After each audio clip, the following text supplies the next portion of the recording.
ne veut pas dire confesser ses péchés. Non. Bien aimé, vous ne devez pas commencer par confesser vos péchés. Non. Ce n'est pas de ça qu'il est question. Il faut se repentir. Se repentir dans la Bible ne veut pas dire confesser ses péchés. Ce n'est pas ça que se repentir veut dire. Se repentir veut dire se reconnaître pécheur et reconnaître que le péché c'est la mort et décider donc d'arrêter avec le péché. Et ça la repentance. On dit repens-toi, ça veut dire cesse, arrête. Donc, la première des choses que le Seigneur attend de nous, c'est la repentance. Acte 2, verset 38. Acte 2, 38. Pierre leur dit, repentez-vous et que chacun de vous soit baptisé au nom de Jésus, de Jésus-Christ pour le pardon de vos péchés et vous recevez le don du Saint-Esprit. Repentez-vous. Il dit, reconnaissez-vous pécheurs. Reconnaissez-vous pécheurs. Et ensuite, assujettissez-vous à Jésus. Il n'y a pas de 36 solutions. Vous ne pouvez pas dire, je me répands. Et vous vous arrêtez là. Assujettissez-vous, soumettez-vous à Jésus. Vous savez, il y a beaucoup de gens qui disent, Jésus, je te donne ma vie. Je n'ai pas vu ça dans la Bible. Moi, je n'ai pas vu ça dans la Bible. Moi, je vois ce qui est écrit. Pour donner sa vie aujourd'hui à Jésus, pour impliquer Jésus, pour appeler Jésus. Il ne faut pas dire, Jésus vient dans ma vie, Jésus vient dans ma vie. Il faut faire ce qui est écrit dans la Bible. Romains 19, je lis. Romains chapitre 10, verset 9.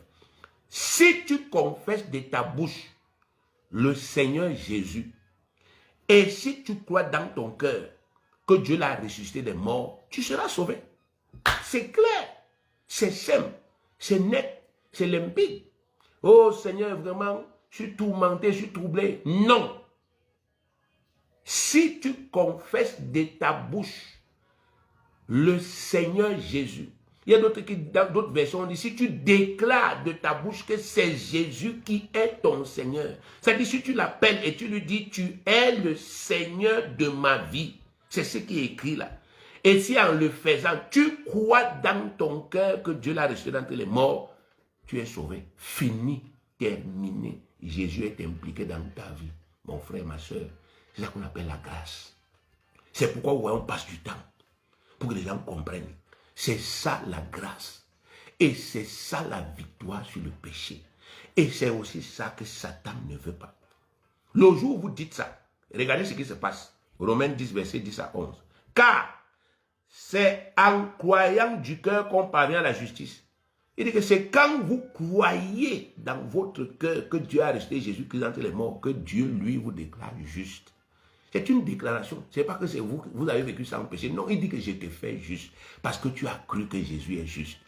Il dit, et c'est en confessant la bouche qu'on parvient au salut. C'est quand tu parles avec ta bouche que ton salut se réalise. Ça se réalise. Le salut se réalise quand on parle. Et regardez toute la Bible. On vous dit dans Jean 1:1, au commencement était la parole. Il faut d'abord parler à Jésus.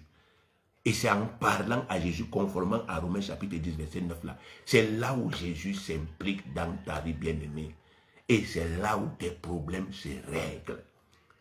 Bien-aimé, c'est ce que tu dois faire aujourd'hui. Confesser Jésus. Comment?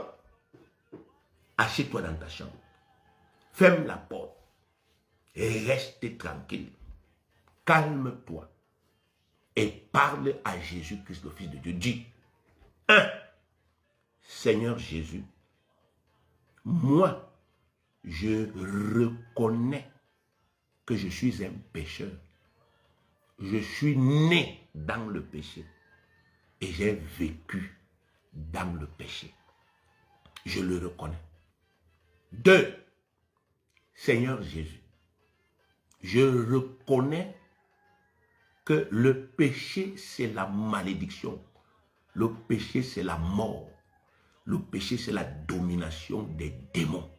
Les démons n'ont pas d'autre force que le péché. Je le reconnais. 3. Seigneur Jésus, je reconnais, malgré ma beauté, je reconnais, malgré mon argent, je reconnais, malgré ma naissance, mon statut social, je n'ai aucune force pour me délivrer du péché. Je ne peux pas. Je n'ai aucune force pour me sauver du péché. 4. Seigneur Jésus, je reconnais que c'est toi, Jésus de Nazareth, le Fils de Dieu, qui est l'agneau de Dieu qui ôte le péché du monde. Je reconnais ça, Seigneur Jésus. Tu es l'agneau de Dieu qui ôte le péché du monde. Et Saint, c'est pourquoi, fort de cette foi, Seigneur Jésus, je déclare aujourd'hui avec ma bouche que tu es le Seigneur de ma vie. Toi, Jésus de Nazareth, le Fils du Dieu vivant, tu es le Seigneur de ma vie. Et je crois dans mon cœur que Dieu t'a ressuscité d'entre les morts. Par ma foi, je suis sauvé. Par ma foi en toi, je suis sauvé. Par mes paroles, je suis sauvé. Et je te dis merci. Amen.